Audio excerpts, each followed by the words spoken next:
I thank you for your testimony. You noted, I recognize myself for a series of questions here. You noted in your testimony that the Department's mandate with regard to the H-2A program is to provide a, quote, fair and reliable process for employers with a legitimate need for temporary foreign agricultural workers. I would ask, before going on with a question, have you had a chance to read the testimonies of the second panel?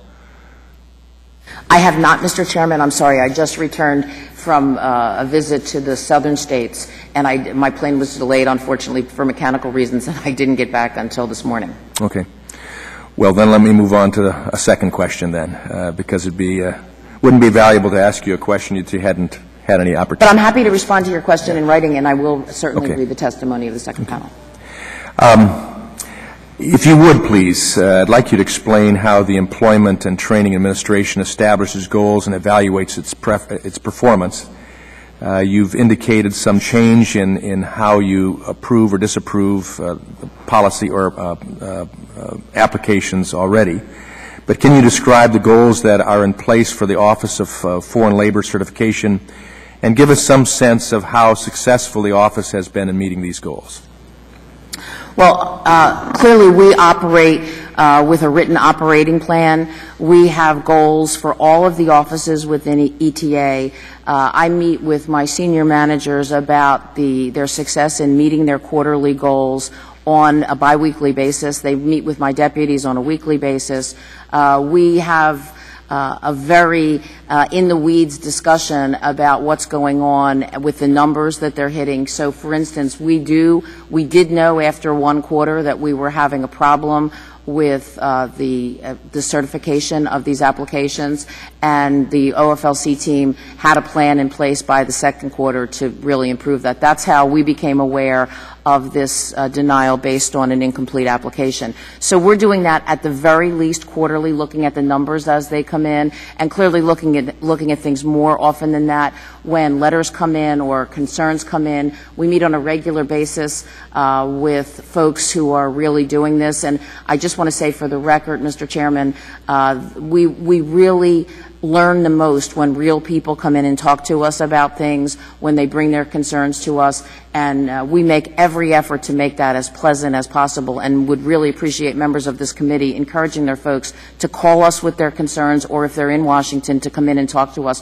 or when any of us are out in the field. We do try to meet with stakeholder groups, both workers and employers. So those are the kinds of things that bubble up concerns in between those quarterly assessments that we do with each of our different parts of the agency. Well, I guess along that line, I appreciate that willingness and offer.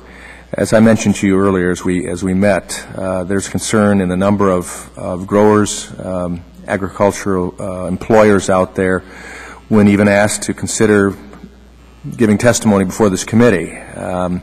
It ended up with them saying, I will give you information, but I don't want you to use my name. And there's a concern about that. I don't know why that is the case, but I think it's worth addressing, especially as you give testimony here, that you're open to hearing from them and meeting the stakeholders' needs. If there's a concern that they will run amok of some bureaucratic negatives, that doesn't help you or our efforts in the process. So we'll plumb those depths a little bit more and take your offer as sincere and see if we can work that out together. Absolutely. I'll look forward to that. One of the witnesses on the second panel, Mr. Bailey, is from a large wholesale nursery, and in fact one of the largest in the United States. His company participated in the H-2A program, but ultimately was forced out of the program, allegedly because of the repeated regulatory changes that went on. As Mr. Bailey noted in his written statement to the subcommittee, and I quote, "If a company like ours, one of the largest, most sophisticated in the industry, cannot make H-2A work, something's very wrong. And so if a large, sophisticated company can't function with an H-2A regulatory scheme, how would a medium-sized or small business be able to make it work?"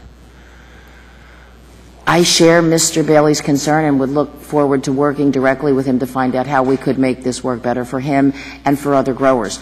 I absolutely agree. If a sophisticated stakeholder can't work within this system, we need to help him and provide whatever technical assistance we can. Okay. Well, we will make sure that any further statements to ask for assistance and offer suggestions how to handle it gets toward you.